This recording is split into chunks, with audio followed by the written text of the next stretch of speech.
Where's the magic? There it is. And here we are for a Monday version. No. And here we are for an episode of Dualistic Unity Raw. I figured I'd start that one over. Jesus.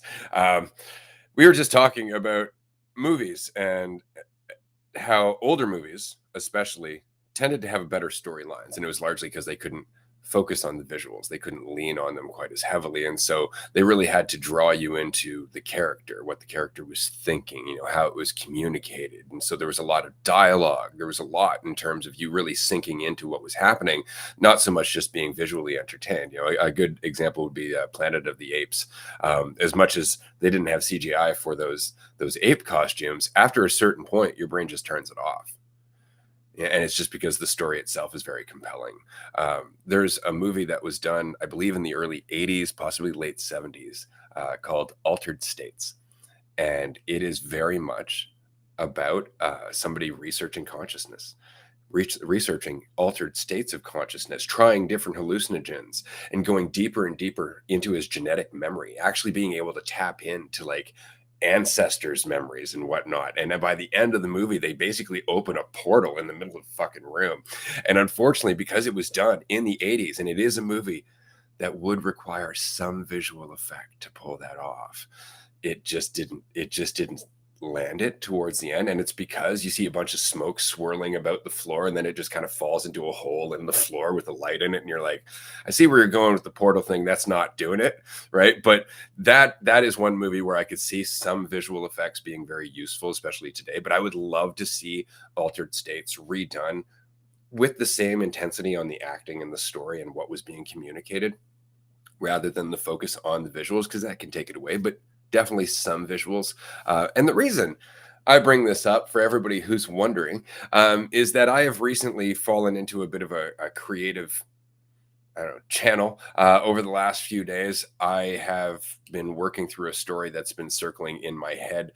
Admittedly, there are pieces of this story that have kind of landed in my head over the last 10 to 15 years, just stuff that I'm like, ooh, this is really interesting, but it never fit together. And then as of Friday, something just clicked and the story came into my head. And so I started jotting it down, and I've been doing it ever since. And so now we're in chapter 5, and the story is just rolling along, but I'm enjoying the process of really focusing on the characters. I'm really focusing on what is happening in terms of their experience and their development. And although the story will get into some very cool stuff in terms of the deeper subjective experience of the characters and so on, it will never be a story that's going to rely heavily on visual effects, though the mind can create it for themselves. And so it really made me think, as a movie, as a short film, even, it'd be a pretty dope story. And it's just because it doesn't really lean on visuals. It doesn't really have to, because of what it's implying or because of what's being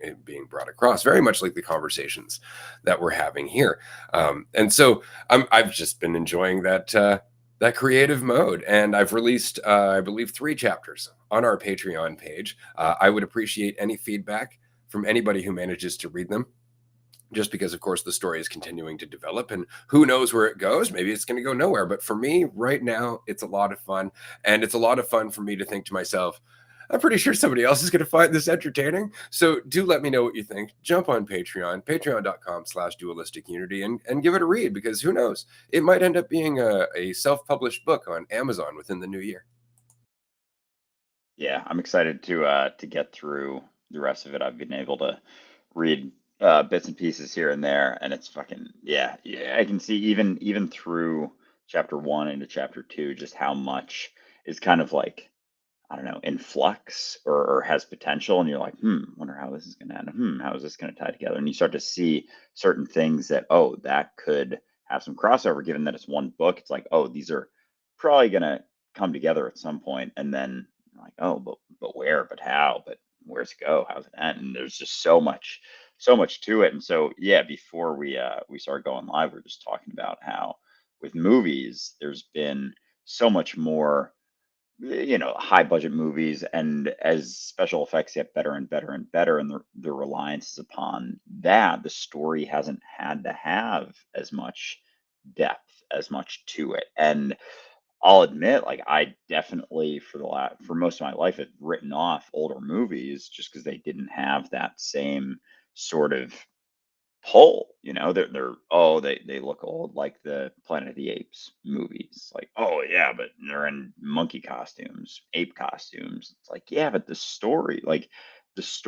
when you start prioritizing that, it's not so much like, it doesn't matter so much how they look, how it looks. And so it's funny to see that kind of reflected in mentality and in society, like how much more the focus is on the superficial, on, the looks, how things are looking, like the difference between having fun versus trying to make it look like you're having fun. It's like, as sad as that sounds when you say it out loud, like, so much of what we do, so much of, society is relying upon that, like how things look to the outside world, to everyone else, the quote unquote outside world, but it's still just relying upon assumptions, even. And this assumption of, this is going to get me this doing this thing, and it's based upon control.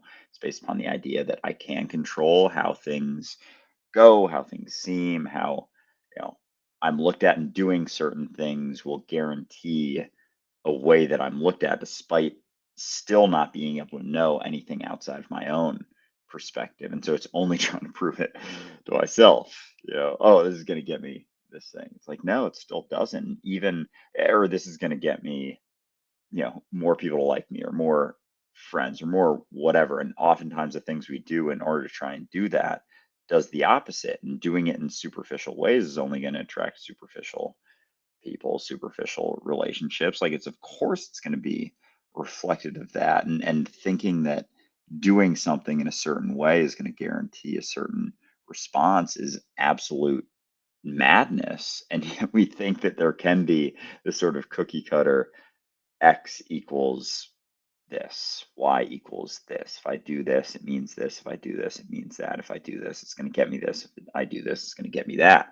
Like, if I do this, it's going to get me to the thing that I want, which ultimately I think for most people is just a freedom in themselves. And they don't even, we don't even admit that. Like, we don't want to admit, at the end of the day, that's all anyone's really looking for. And again, it's like, I can't guarantee anyone else's experience, but it seems to be the case that everyone, wants that, and yet it can only be found here now. Like, can only be found in yourself right now. Jackie, appreciate it. Thank you. Yeah, it was a lot of fun. And I don't know if Kathy's going to be on here, but I saw her at mile 25 and gave her a big hug. It was awesome. There wasn't too many people around in the area she was in, so I was pumped when I was able to see someone who I wasn't sure, was going to be there, and see them. So Kathy, if you're listening to this, fucking shout out. Appreciate you for being there, and coming to, show support and everything. But And there's a photo of your finish on our Discord. oh shit, I gotta I gotta check Discord. I haven't yet to look at Discord today, but that's so cool. I didn't know that. I appreciate you letting me know.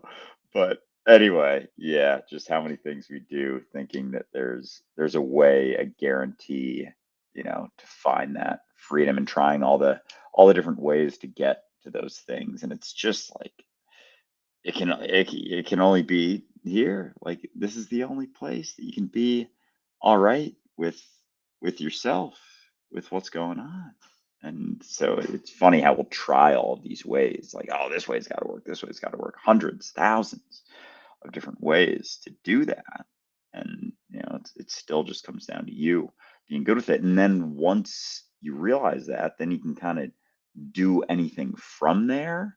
But it's like the inversion of it. It's instead of doing all the things to get to that point, it's like, I'm at that point. I have the opportunity to be in that point right now. And then from there, it's like everything comes back on the table. And it's like, what do you want to do? Well, there's certain, based on how little I need in myself, trying to become something, look a certain way, be a certain way, to everyone else, like, oh yeah, I can, there's opportunities to do all sorts of things from that. And what you're doing isn't quite as important, because you're good with yourself as you're doing it, because that's one thing you can never escape is being yourself. You can try to. You can try all different sorts of ways to avoid or escape, but you can't, no matter where you go, what you do. So, yeah. Anyway, it's just interesting to see that reflected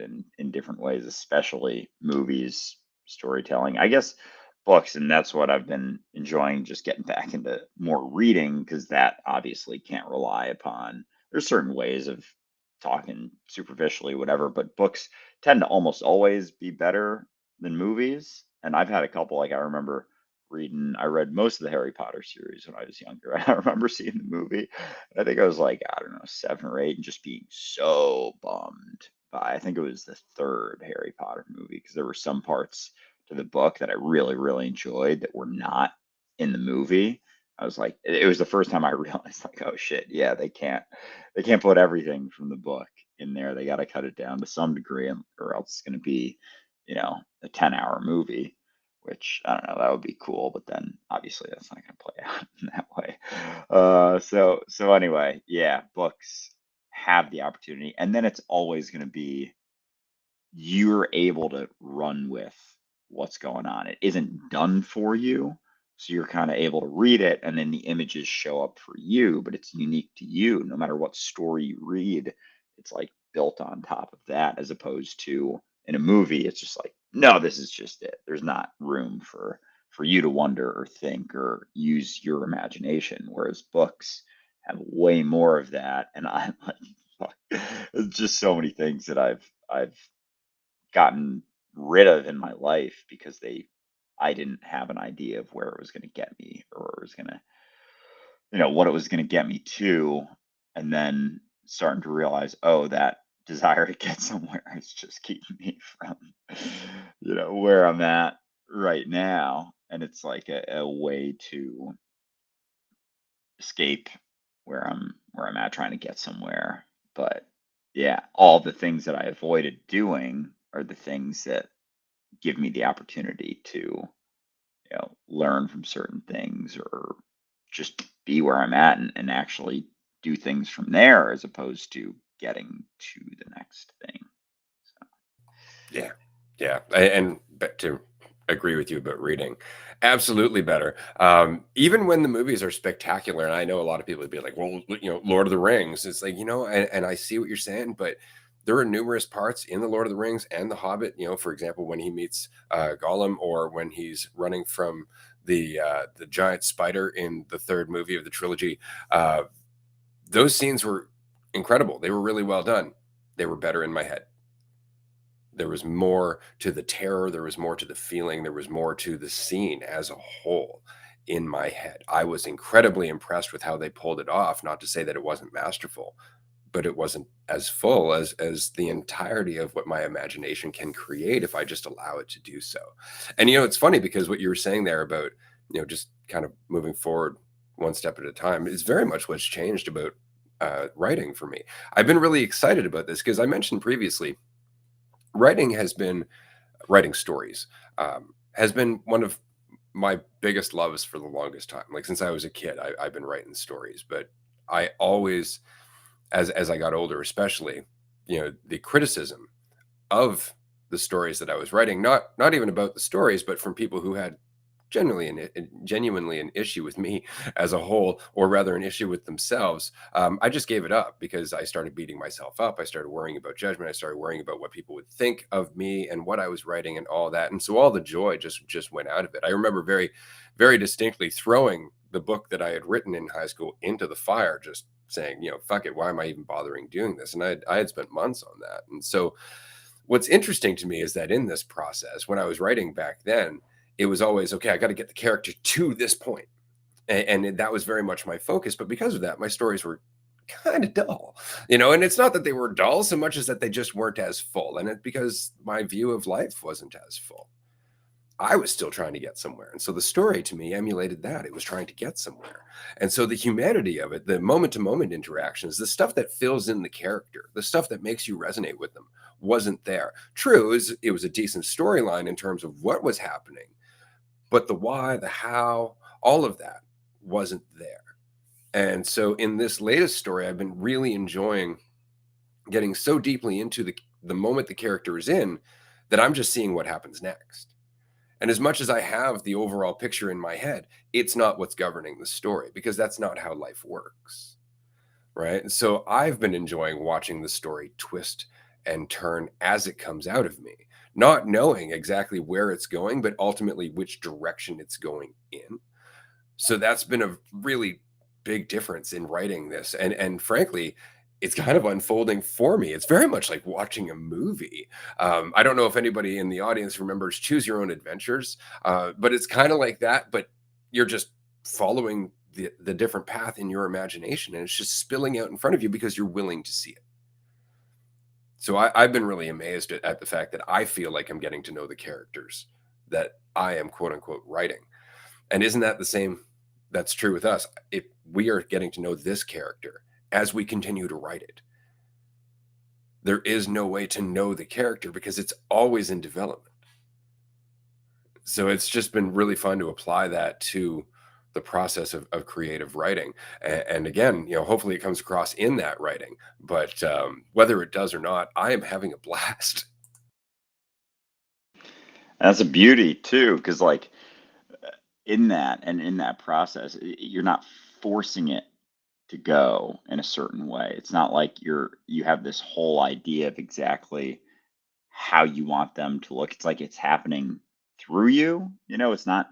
It's like you're doing it, but you know, it's like is Ray doing it? Are you the one who's forcing it through, or is it just kind of happening through you? Because then it's equally as exciting for you to for things to hit you, and there's almost like more of a faith in that, like a faith in yourself to figure it out. And even that practice, as much as, you know, these calls, for example, like we don't come on here with any idea of what we're going to talk about. Even as we're talking, it's like I don't have much idea of where a certain insight, a certain thought, a certain consideration is going to go. But it's like something's going to come out. It's going to come out in some direction, some way. And then, of course, you can just continue to see where that plays out. So doing that in storytelling, I can only imagine there's less. It's not to say that, certain things like writer's block won't come up, but a lot of times writer's block is just thinking that there's a right way for it to happen and then trying to get it to happen. And I don't know, like in this process, have you experienced much writer's block if there isn't so much of an idea of what it should be? I feel like that kind of goes hand in hand with writer's block, is like, no, this is, I need this to be a certain way or sound a certain way, and without that, it's like, what the fuck's going to get in the way of just a story continuing to unfold and continue to find out? Because it's if it's through you more so, and there isn't so much of an idea or a consideration of like, oh, how's this going to sound, or a double questioning or hesitation about, well, does this fit, is this going to be understood? It's like it just keeps coming out, it just keeps happening, it just keeps coming to you as it's going, right? As opposed to writer's block. Any sort of creative blocks are almost just us getting in the way of ourself, right? Of us, of that trust, of that faith in ourselves to be able to continue to come up with things. Because if there isn't that hesitation, there's not going to be so much of a block necessarily, because it's just happening through you. And how often, like when I was younger and I would do more writing, and haven't for a while, but that's another thing I really enjoyed. I've mentioned, and Ray and I were talking the other day, like second grade, we had a writing sort of portfolio that just throughout second grade, we would just add stories to it. I would write all different sorts of stories, all sort of fictional, just imagination stuff. And I never really had an issue with writer's block until high school came around, because there was more idea of control, a right way, a correct way. Whereas, in second grade, it was just, we just had to write. We just had to spend, there was a block every day that we just had to spend time writing. And I think I remember my teacher telling us, if you don't know what to write, just keep writing and like it'll keep playing out, right? Because and that's always sort of the case with something like writer's block. Is if you're stuck on something, just keep putting things out there, and you can, go back and go through things, or however you want to play it out. But as long as you just things keep coming up, then you kind of find that steady flow, steady balance with the process. And that's when there's the opportunity for new things to come up, for new insights to come out, for new thoughts, considerations. And that's when, which you kind of expressed, you start enjoying the unfolding of the story as much as anyone else would as they're reading it. It's almost like you're reading it and writing it at the same time, like finding out what's going on with some semblance of an idea of how it's going to finish off. But in terms of getting there, there isn't so much like this has to get there in this way. It's very much open ended. Let's see what insights arise, what thoughts arise, what sentences come up, the ways of writing it, the different twists and turns that could potentially come up. And that's way more exciting than trying to force a story out in a way, with some structure, or like, let's look at this structure. What's this? And I remember that in fucking writing classes in like high school, there was a certain way to write. There was a structure to it. And I get it with like, learning paragraphs and intro, conclusion, middle, all those sorts of things. But I remember some classes where it was just extreme, and it was so controlled, and like, no, you got to write it this way, in this style, in this way. And it was just got so fucking cookie cutter that every story was a variation. The stories maybe were different, but the ways they were expressed were almost exactly the same. And we were graded upon how close to that structure we had. And I was like, oh my God, just thinking back to that, like I haven't thought about writing much because I took a writing class in high school and enjoyed it because like the teacher was pretty cool, and like it was pretty open ended for the most part. But I remember some classes, and so for me, I became, and some teachers appreciated this, but it was very, when I would write about stuff, it was just very to the point, like cut and dry, not much extra to it. It's just point A to point B, point A to point B, point A to point B, with very, very little in between. It became very almost scientific. Everything I wrote, it was like one of those papers you'd find online, like a research paper, basically, with a certain structure, certain, and how much that's just buying into control. There's a right way to write. It's like, oh my God, that's such a wild thing to think, is that there's one singular correct way to write, and how little there's going to be relied upon, just what someone's expressing. It's like, how are you expressing it? That's the focus, as opposed to what's actually coming out. Yeah, well said. You know, I think that's the thing, is that everything we do is an expression of the relationship we have with ourselves. We've said this countless times, but this is very much true in terms of the writing experience I'm going through right now. Like, there's no writer's block because, frankly, I'm not trying to get somewhere, right? Like, I'm curious to see where it goes. And it doesn't matter to me whether or not it ends up being a good story, or if anybody ends up reading it after the fact, or if it ends up becoming a book, or any of that. Because at the moment, it's more or less just, I haven't done this in a long time and this is fun. And so I'm just watching it unfold. But because there's no right way to do it, because there's no reader, that's the priority, right? It's the story itself that's the priority. I'm never stopping to go, that's not how I want to put that, right? Like, sure, there's some modification of the wording, but for the most part, it's like, yeah, it's good enough. Yeah, it's good enough. And that's another thing. And admittedly, I learned this recently from helping my daughter with her own writing, because she was kind of the inspiration behind this, because she's trying to write a story right now for school.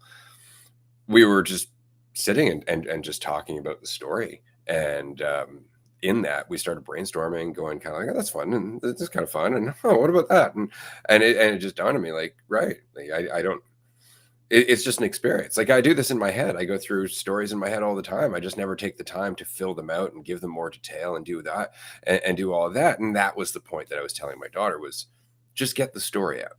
Like, don't worry about filling in all the cracks. Don't worry about, all the nuance. Just get out what you see right now, and then get out what you see next, and then get out what you see next, and then get out what you see next. And before you know it, it's just like, could you imagine? It's like, well, I don't want to build a house because it doesn't come all together at one point, at one time. It's like, yeah, you got to build it one piece at a time before you see what the house becomes, right? And that's the same true. It's same is true with the story. Same is true though with a lot of insights, right? Like it's not through trying to get to an insight that you get there. It's through realizing you don't have to, and then all of a sudden, all the little tiny things that you've been learning about your life come into play, and you're like, oh shit, that's an insight, because the insight you're trying to get to is not the insight that you're going to find, right? And the same is true for the story. The ending that I might have in mind isn't the whole story, right? The whole story is what makes the ending. It's not the ending that makes the story. Yeah. Well said. And how many of the things we do is that's just it. Like the ending is the all and everything, despite it just being a tiny little moment that is then filled in with all the other moments, all the other experiences. And to think that we would prioritize the end of something over the process of it. And it's like, one of those things. It's not about where you get, it's about the journey. Life's about the journey. That's the focus. But we can say things like that and still very much prioritize the ending, or what I'm getting out of it, or what I'm becoming because of it, and using everything as a means to an end, and to think of a story. And I guess that's a big part of prioritizing certain things, is just, what end is this giving me?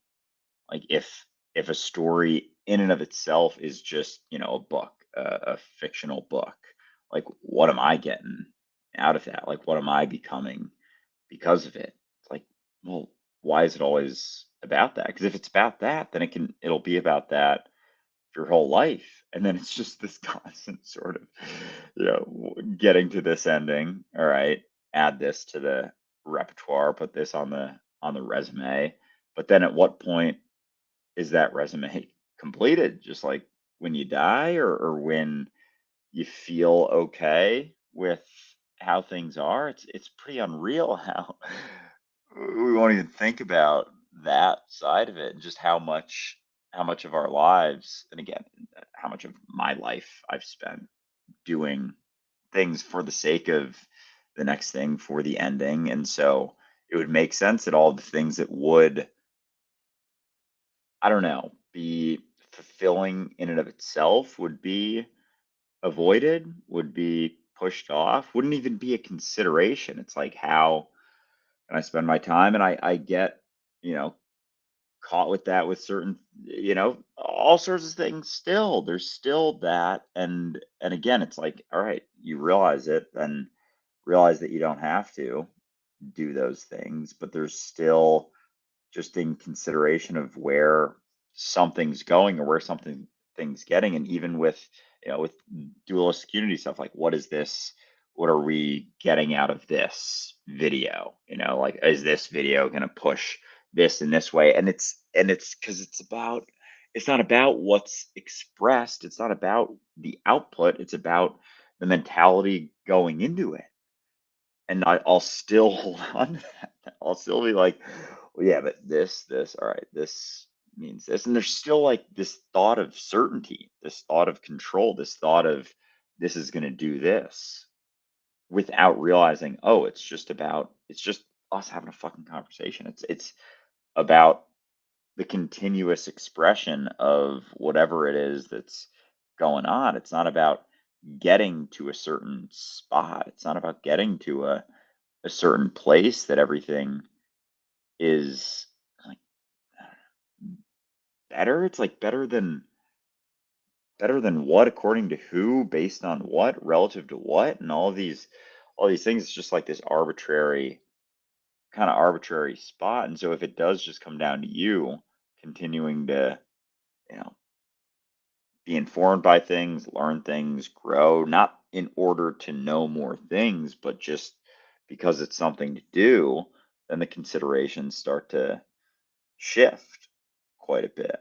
And then there's a different mentality. You can still, that's the funniest part, is you can still do all the things you're doing, but if it's not to get to a certain spot, not to get to a certain place, then there isn't so much weight to everything you're doing. And then that allows for, because it's like if you're feeling weight to, doing something in order to get somewhere else, it the opportunity for insights, the opportunity for seeing things differently are going to be so much more limited if I'm doing it for the sake of something else. It's just going to be, it's like this fucking dried out structure or this dried out thing, as opposed to this thing that's full of potential insights, potential ways of looking at yourself, reality, everything, when it's just wholeheartedly done for the sake of doing it, not to be seen in a certain way, not to be looked at in a certain way. And I think, I mean, for me, just recently, like running that marathon yesterday, I was able to maintain that sort of mentality the whole time. Like for me, it was not about finish. Even part of me was almost like pushing against the idea of it meaning something about me, like I felt kind of uncomfortable about the congratulations and like, oh, you should be so proud. And it's not to say that I was like pushing against that, but just the thought of me being more for like running it. Like that was not the reason that I signed up for it. That was not the reason. I didn't want it. And I was very aware of, you know, how it's how things like that are done for it being a source of value. Like I don't feel like I'm enough, so I'm going to run a marathon to feel better about myself. Feel like I am I can feel like I'm a little bit more, a little. And I was kind of like more getting more and more sensitive to that, just like the reality of the reason people do things like that, and how much that absolutely would have been the reason that I was running it not that long ago. And I didn't feel so much of that. So like I pretty much like, it was weird because I never hit a wall. Like I pretty much enjoyed the entire run. Like I really enjoyed the whole thing. Like I was having a lot of fun through the whole thing. And I went through, I had almost cramped up pretty bad at a couple points. I was just like, just relax. And I was pretty baked throughout it. So I was going through, there was like mental shit for a bit. And I was like, can't do anything about any of that stuff right now. It's like, I don't have anything. I'm just doing this. This is all I can do with all, and that's always the case. Whatever you're doing, you have opportunities to do certain things with it. And so it was yeah, it was interesting, and it wasn't, and I, what, and even the thought of towards the end, I was feeling pretty good, and I could have probably pushed a little harder the last 3 4 miles, but then I was like, and I started running faster, and then I was like, wait, but like why why would I like like try and start sprinting past this experience, through this experience, to get to the end? What, so my time's a little bit less, so that what, I feel better about myself? And it's like no one gives a fuck about me. No one gives a fuck about what time anyone gets except for the person getting it, basically. And so it was just, it was interesting to kind of feel all of those things going through it, and how from the, yeah, it was just an enjoyable experience to go through. It was a thing to do, and it was a lot of fun. Um, but it wasn't, the thought of it, I was almost very, very hesitant to think that it meant something, because it's like, who does it mean something about exactly? What sort of, yeah, what sort of me does it mean something about so much? So when it's not quite that same consideration, it's yeah, it shifts. And that's the same for any experience, when it's not about getting through it or getting done with it or doing a really, really good job. It's like, who are you doing a good job for, and how much sensitivity are you losing by trying to do a really, really good job, whatever that means, as opposed to just being sensitive throughout, or trying not to do a bad job, because that's a lot of the side that I've fallen upon in my life, is not even trying to do a good job, just like trying not to do a bad job. And it's like, God damn, that's not a great mentality to go into things with. But without either one, then it's like you're left with just what you got. And it's just sensitivity to where you're at and making the most of whatever you're doing. Yeah, that's the only way to be sensitive, right? Is to actually be in what you're doing. That's the funny. That's everything. Every sport, everything we've ever done. It's when we're thoroughly in it that we're actually doing it well, not when we're trying to do it well. It takes away each and every time. It means something about us. That's the whole point. Whatever, whether it's going through the story that I'm writing right now, whether it's you running the marathon, whether it's the podcast, and all of the things that we're doing here, as soon as it means anything about us, it loses everything in terms of its life, in terms of its actual ripple, because then it's just being done for a purpose, which means that it's stagnant. It's just sterile. It's driven by need rather than enthusiasm or curiosity, right? And so it's a practice. It's a relationship with yourself. And I think a big part of the retreats that I've enjoyed was that, as we've mentioned before, the first retreat, especially, you and I both showed up to that with this look on our faces of, okay, we're here. Now what do we do? What am I supposed to be doing here? Right? Because as much as I had done events similar, this was different. This was dualistic unity. This wasn't, a motivation or a wellness retreat. This wasn't the typical kind of event where there was a set schedule or a purpose. This is the exact opposite of that. And so showing up, we're like, okay, how do I be a good host? And it took us that first day to realize that was the problem. That's what was causing all of our strife and causing us to fall out of alignment with our guests, causing us to miss our cues, as it were. It's not quite that, but that's how it felt. And it was just because we were caught up in ourselves. And as soon as we dropped that, everything just went smoothly. And every retreat since then has been an exercise of just falling back into the moment with our guests. And what I love is that the same is true for them, because they could come to the retreat trying to get somewhere, and that would ruin their entire experience. Or they could get to the retreat and just get there. And then we're there. And that's the point, is the experience that we're having then and there. And the more we're in it, the longer it lasts. That's why it's so important to relax, right? This 9-day Netherlands retreat, I'm not going to lie, oh man, I am so pumped. And the reason I'm pumped, frankly, is because the 9-day retreats are what it's all about for me. The mini retreats are great. Don't get me wrong. I love them. I love by the fact that by the end of the mini retreat, you can feel that reset. You can feel that space in yourself. You're like, this is great. And you get back out into the world. But the 9-day retreat, you hit that place halfway through.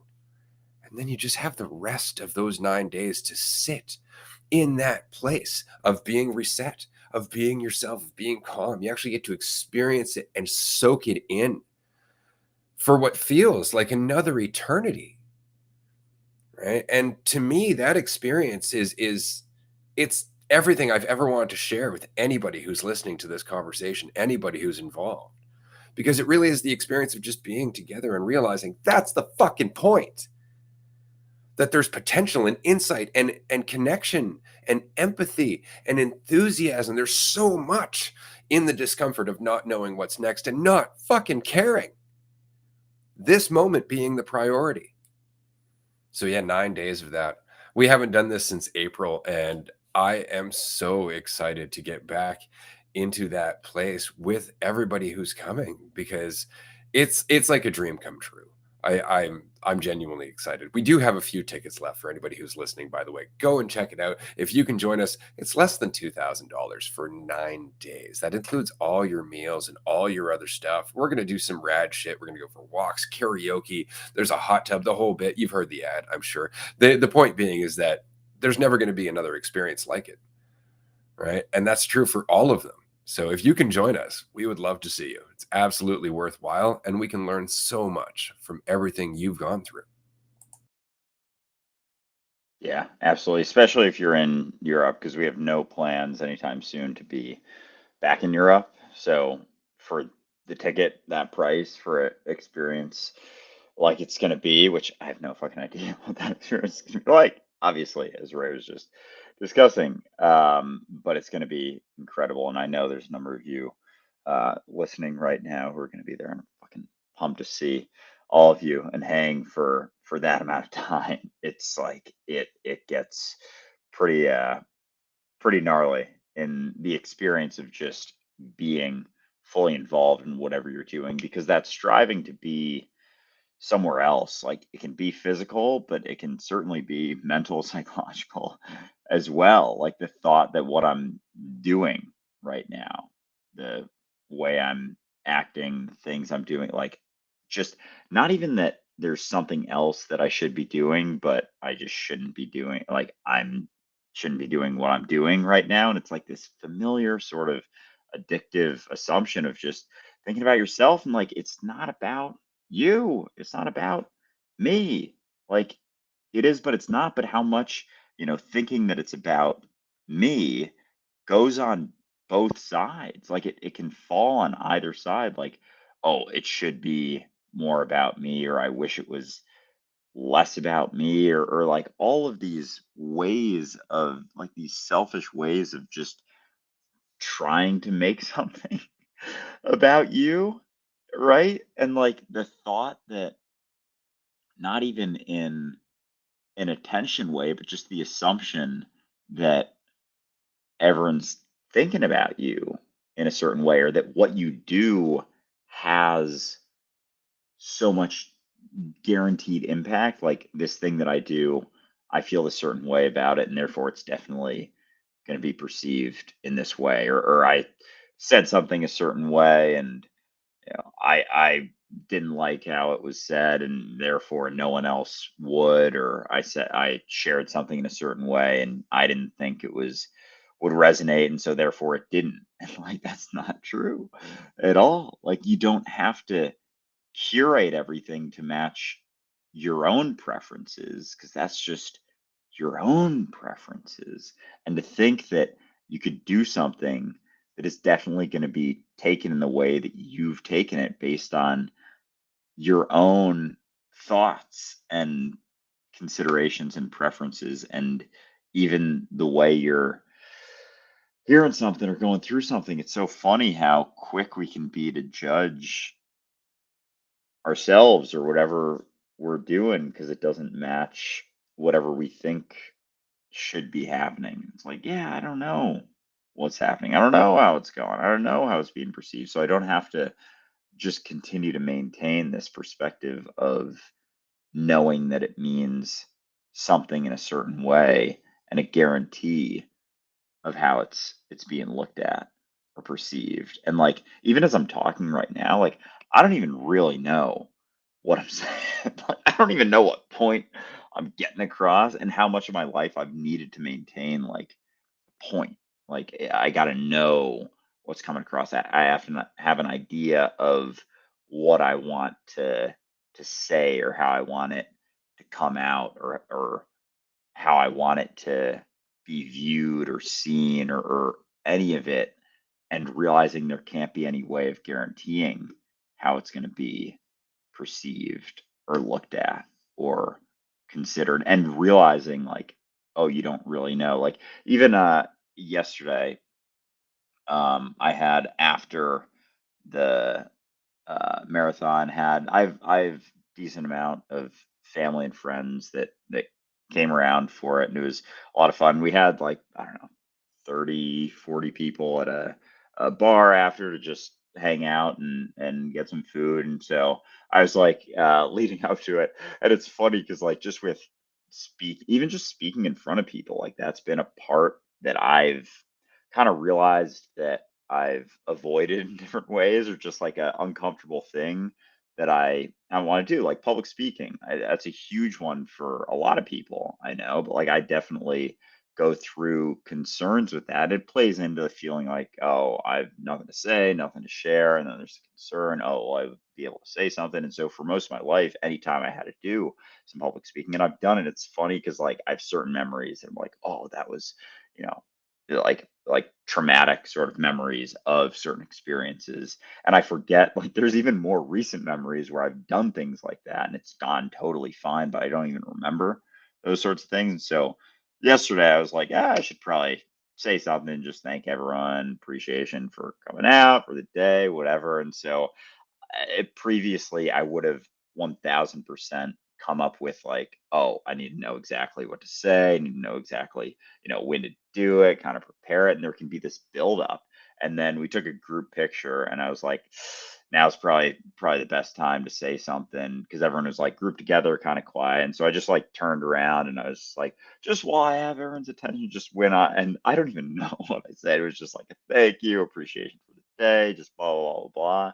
And then, of course, immediately after, I'm like, oh, like there's the thoughts that come up, and there's like, oh, could have said this. How is this? And then I was like, fuck, I have no idea how it even sounded or what came out or whatever. And then it's like, yeah, it just went as it went. There wasn't really much build up. It was just like, yeah, I'm just gonna say something right now. I have no idea what I'm gonna say, and just said it, and then talked for I don't know probably 30 seconds to a minute. And then it was like, it was what it was. But it's just funny how, because there was a thought of it like earlier in the day or days previous, like, oh, am I going to say something? And then it was just kind of a fleeting thought that I would consider for a sec and then it would pass on. But even just something like that, because it's still, it's still not even about me necessarily. It's just doing something, and everyone's still going through their own experiences. And so to think that, oh, this has so much weight for anything, anytime you give a talk or a speech or whatever, like people are going to take it how they take it. And we've had at our retreats, we'll do like live episodes. I'm sure we'll do a couple in the Netherlands. Fuck yeah, those are going to be a blast. But how often we'll be considerate of like, oh, what am I doing in this? What impact am I having? And meanwhile, everyone's perceiving it differently, hearing things differently. They don't have any, you have no idea how they're going to take it, how they're going to consider it. And yet, it could come in any way, shape, or form. But it's just funny too, the buildup of things. And then, yeah, even just yesterday, like as I was talking, like I was pretty relaxed. There wasn't concern. It was just kind of like, yeah, I'm just talking to myself and just sharing things. There's no certainty, there's no control, there's no guarantees of anything, but it's always the anticipate anticipate wait, hold on. Anticipate Anticipation. Jesus Christ. I was like anticipation. Anticipation. All right, there we go. I feel you. For something. Yeah, it's like it'll get out there eventually. For something, and then every time when it happens, it's never the thing that I think it's going to be or go the way that I could ever perceive it goes. And so it's just funny how much we can build up certain situations and then it be this thing in our head and then avoid it. And it's never the case. You just gotta, like, the more you go through something, the more you face it, the more you deal with it, the less weight those considerations even have. And if you go into it knowing that you can't be sure of anything, it's like there's not so much to be concerned about or considerate of because you can't know it before, you can't know it during, you can't know it after anyway. So you might as well just jump in, see what happens, and then move on and just keep doing shit, but not let those things hold you back from doing certain things. So anyway, it was yeah, it was interesting. It's funny because when you stop thinking about whether or not you're speaking or whether or not you're engaging or what it is that you're doing, and you start looking at why it is you're doing it. Like, let's just stop looking at whether or not you decide to turn and talk to the crowd. What you really decided to do is express yourself. It's what you decided to do, and that's what life is a moment to moment series of greater or lesser degrees of your expression, of your self-expression. That's all we're ever dealing with. You notice it's like when you're in a conversation, you are more or less in that conversation according to your willingness to just stop thinking about yourself, according to your willingness to just express yourself freely. That's what really determines your participation in that conversation, your ability to empathize, your ability to pivot, your ability, to adapt to it. All of it is just your willingness to express yourself without second guessing. All of it. So our entire life, it's like we're either a fire hose or a fucking trickle. And it really just comes down to how much we're willing to let go. Right? That's really it. And we don't recognize that we're the ones limiting that. We're the ones limiting ourselves. It's not that we're playing it safe. We don't know that. You can limit yourself your entire life trying to be a people pleaser, trying to say the right shit. You still aren't any safer. People are still going to judge you. People are still going to do what they're doing. The world is going to carry on. It's so important to recognize this. You're not any safer for playing it safe. So you may as well express yourself, because the difference is that you can either express yourself and have people like or hate it, or you cannot express yourself and have people like or hate it. And it really comes down to your experience. Do you really want to spend your life holding yourself back? For what? For what? This is what your life is. You. How much of you do you want to be? Fuck, be the fire hose. Spray life. Spray life like a motherfucker. Well said. Yeah, there's no fucking escaping all of the perceptions, all of the things. Like, you have the opportunity to hinder yourself or express yourself, and either way, all of the potential ways of looking at that are going to be focused on. So, like, what's the use in one over the other? Like, when you put it like that, it doesn't really make any sense because there's no guarantees on either side.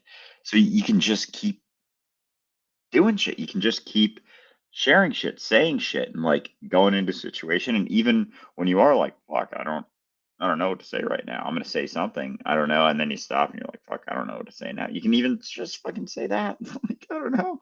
There's no guarantee in that. And how often, we think that people seeing us in a certain way is the best way for things to be, just because it's based on my thoughts about, and like how limited that shit fucking is. And it's so funny. And like and yes, like yesterday during that run, I was having just like a lot of fun pretty much the whole time. And there was like this back and forth I was going through, where because I was like pretty fucking energetic, pretty fucking, there were like 5 or 10 live bands throughout, like crowds of people pretty much the entire time, like big like music playing in the streets, and it was just a great time. And then I pretty much I would like start dancing to some of it, and like doing the arm swings and stuff. And part of me is like, oh, am I being like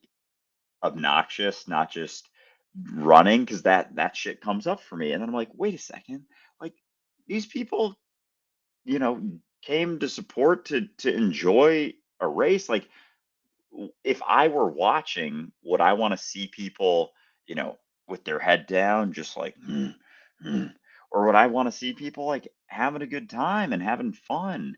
And it wasn't necessarily to be like, oh, look at me, focus on me. It was just like, I'm just doing it for me. Like, I'm just having a good time. Like, this is how I'm feeling right now. I'm like, want to be. And early on, it was like mile 3 or 4. That was when the first sort of set of crowd came around, and I felt like every time people were cheering, I was cheering back, like fist pumping. And then I was like, all right, I gotta put the brakes on that a little bit, because I got like 20 more miles to run, and that's a lot. But then, I mean, for the most part, I was, yeah, just like having a good time. And it wasn't, I just stopped thinking about myself. And then there were points where there were bigger parts of the crowd, and I would just like give some "Let's fucking go," and then there was the reciprocation, and it was just a lot of fun because like if I was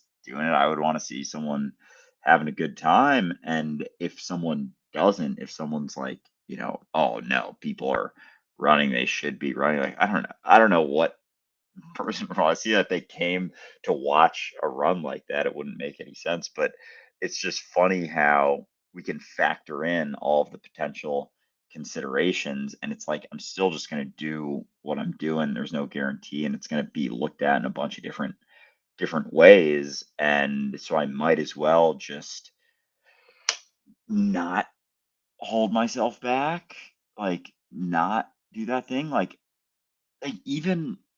And this is just life in general. Like, I'm even just realizing now, and it's funny because, like, doing the social media stuff, I don't know, you might think that that's something a realization I came to a while ago, and I have in different ways, shapes, and forms, just that, like, I can have an influence on reality. Like everyone has the opportunity to have influence on reality, and we're always having that influence on reality one way or another. And it's not to say that one is more influence than another, but if you're holding yourself back from just expressing yourself, it's like that's having an influence in. That is the influence. Yeah, in what sense? That's what you're perpetuating. More holding back. Every time you hold back, all you're doing is reinforcing to everybody else that they can't let go. Fuck. Fuck. So that it's like one way or another, you can't escape influence. You can't escape influence. You can just, suppress it, but then that's fucking influence. Like that's reality holding itself back, not just being there in whatever way, shape, or form that takes in the moment because of a very specific curated idea of being able to control that perception.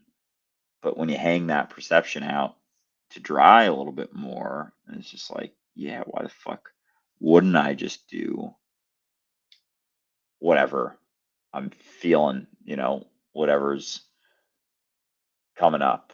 It's like, yeah, You have been the whole time. yeah. That's the funniest part. It's like Uh, you've been expressing it the whole time. The only thing is you've been expressing insecurity and fear. You're still expressing yourself. Like you've been doing it the whole time, and people are still reacting to it in an uncertain, infinite way, which they're going to continue to do the whole time. Nothing really changes except that your focus becomes about your experience now. And that's not about your experience getting what you want. It's not about your because that sucks. Needing something to feel happy sucks. If you're really focused on that experience, then it's not about getting what you want. It's about letting go of the want. Right? That's how you focus on your experience. Like, Jesus, I'm making myself suffer just by focusing on this fictitious endpoint where I'll be more. That's the responsibility. Fuck, I'm ruining this moment for myself. And that's it. And then once that's your life, when that is your focus, you're not blinding yourself with tunnel vision. You're not trying to get somewhere. You're not causing chaos just because you're not in the moment that you're in. Right? You're in that moment. That's really all it is. Yeah, like entirely there. That's the beginning and the end of the situation, as opposed to thinking that it's just a small little bit that's going to get you somewhere else or going to turn you into something else or going to get you to the spot that you want to get, like the another moment that you prefer. But when the entirety of your experience does come down to that, then there isn't so much of the opportunity to have all of the considerations of something outside of that. It's just wholly there because there's there's a depth to this experience right now that's, I don't know, almost unable to be tapped into as long as there's consideration for, quote unquote, other experiences that are just that don't exist because like this is the only experience that you ever have. Like there is no other experience. You are experience here now. Like there's not any other situation that you're going to be in. There's not another spot that you're getting to. There's not like all of the considerations are just means of avoiding the depth of what is here now. All of the potentials that are here now. And then when that's taken in, like you can just prioritize that. And it's like there isn't space left for the concern about another spot, a potential judgment, a potential future situation in which there is judgment. It's just the entirety of my energy, my focus, and everything is right here instead of it being like, a percentage of energy and focus here and 99% in other situations previously, potential future situations moving forward.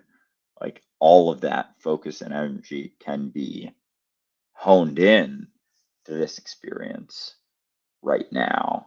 But then there's no feeling of there's not even the potential for control and that to come in. It's like being at the forefront of yourself, front of your eyes type feeling, but there isn't a need for there to be control, because the need for control only stems from a focus, a prioritization of another experience to control my experience right now to mold it into the next experience or to shift, the previous experience or my thoughts about the previous experience. Like when all of that energy and focus is here now and considerations are only here now, the prioritization is here now. The need for control and certainty aren't as strong of a pull when that's the focus.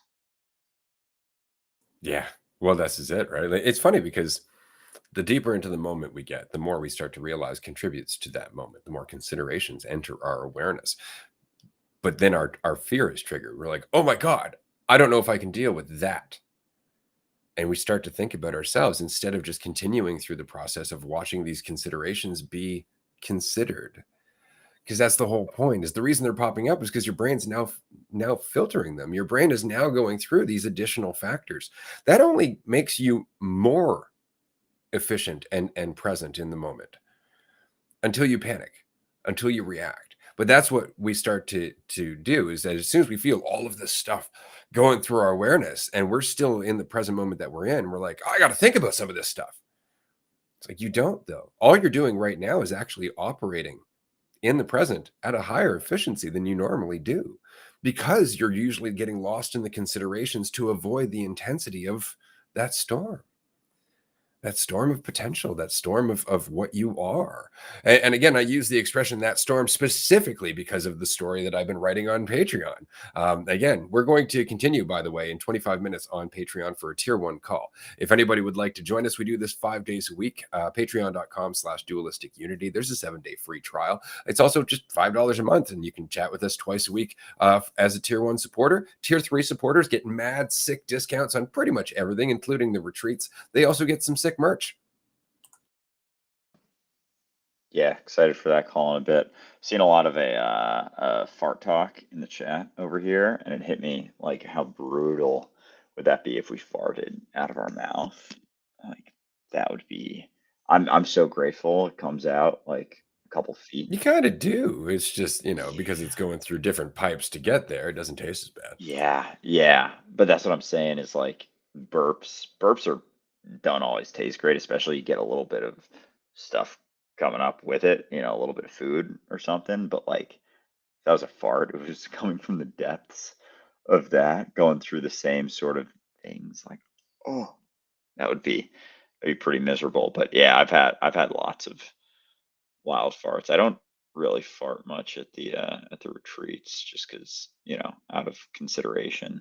But it's also funny. I've had this thought that our aversion to thoughts, or aversion to farts, kind of similar in certain ways, is from the scent, right? Over time. But then if you were on, say, a Zoom call with a bunch of people and you farted, there would still be the same sort of response in a certain way, like the fear of it, despite it just being a noise without the smell. But the smell's the shitty part, no pun intended.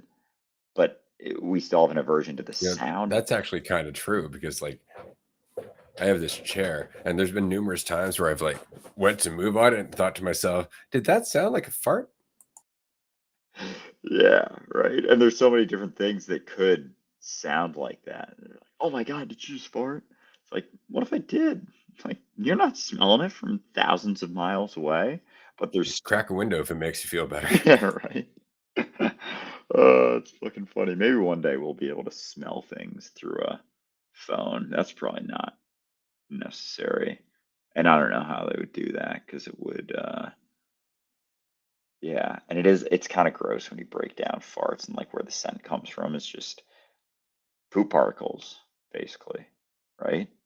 More or less. Well, your pants catch quite a bit of that. You know, it's funny if you ever get a chance that there are videos that actually exist of people being videotaped, but it's like it's infrared, so it's a heat sensor, and so you can actually see the fart leaving their pants as they're walking along, trying to be silent about it. It's fucking hilarious. You're just like, oh wow, that actually makes some distance, regardless of the layer.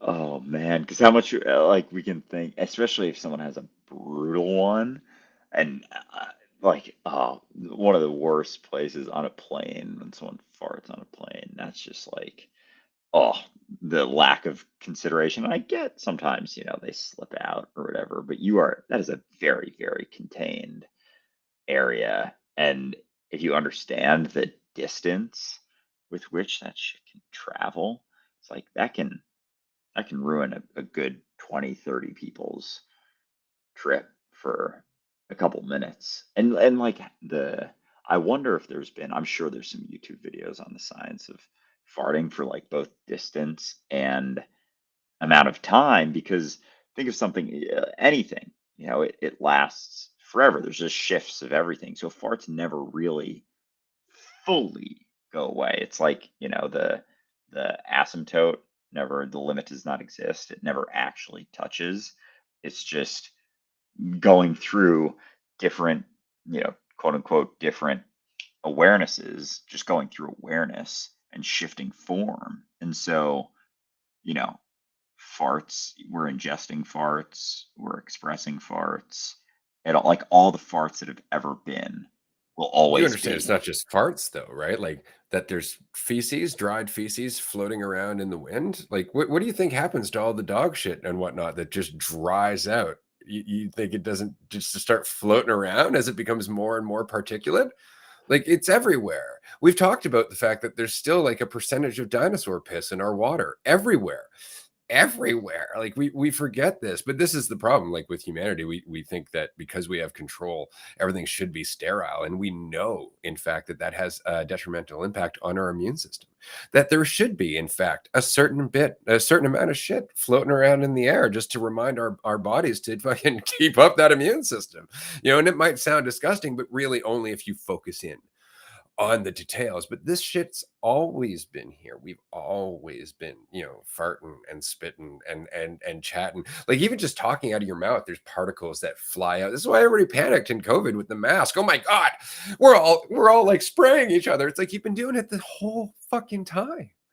We've been doing this for generations. This is how, in fact, we learn how to adapt to each other as a biological organism. This is how we pass on immunity through passing on sicknesses, right? Through passing on all of the shit that we have to go through and then accordingly getting stronger or weaker.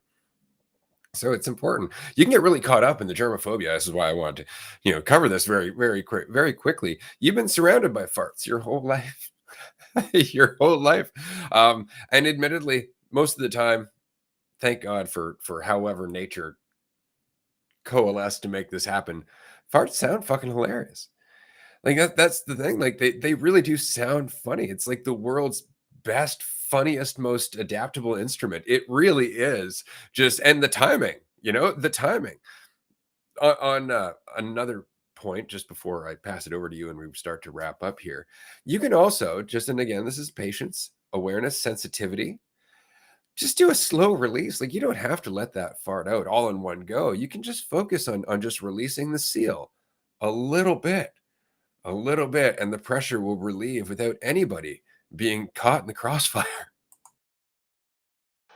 It's funny when you do that and think that, oh, this one's not gonna smell at all. And you're just like, I didn't say that uh, oh, so you're just saying sound wise? You're just saying the SPD, silent but deadly type? because at least then you can look around in confusion, wondering who did it. Exactly. There's no need to take responsibility for that or make. Whereas, yeah, the sound comes out and it's tough not to. I have a memory. I think it was freshman year of high school, and like someone ripped one really bad, and it smelled so bad. And then everyone was like, "Who was it? Who wasn't?" Because it straight up wasn't me. But then I let one slip, like 5 or 10 minutes later, and it was just tiny, didn't smell at all, but then everyone was like, "Oh, you did do it before," and I was like, "No, I swear I didn't before. I just let I that just didn't want to be left out. one." Yeah, right. Just wanted to join the party, but yeah, the germophobia and all of that is really interesting, and how often like the cleanest people I know are fucking sick all the time, whereas and same, we've talked about this with kids. Like, there's a healthy amount of kids put a bunch of shit in their mouth all the time, like just gross stuff from whatever they're at daycare or preschool, and they're putting Legos in their mouth, and it's like, oh, don't do that, don't do that. But meanwhile, they're building their immune system, and how funny it is that they're not actively aware, like, oh, I'm putting this in my mouth to build my immune system. And if they're doing the same thing, it's kind of like the squirrel example, losing half their nuts, building the forest, and they're like frustrated about it. And we're looking at kids like that's disgusting.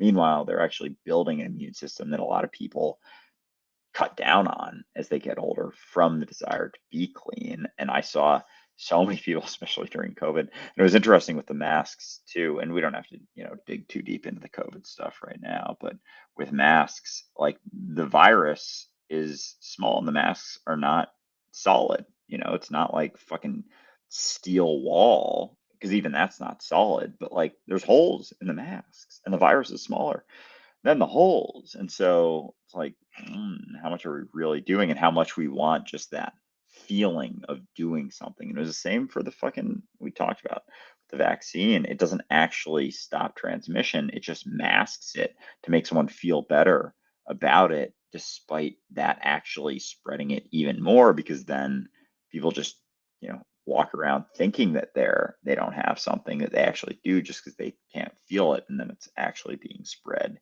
even more. So how many of the things we do just to feel better about ourselves, even picking a side of an argument, picking a side of like a big discussion, something like some of the stuff going on in the Middle East right now, people just pick a side to feel better about themselves, and they just want, some certainty. They're like, no, this is right because I want to feel better, and I want to do this thing to feel better. I want to show that I'm doing something. I'm going to wear this mask 24/7 for my entire life. I'm going to sleep with it on. I'm going to drive with it on.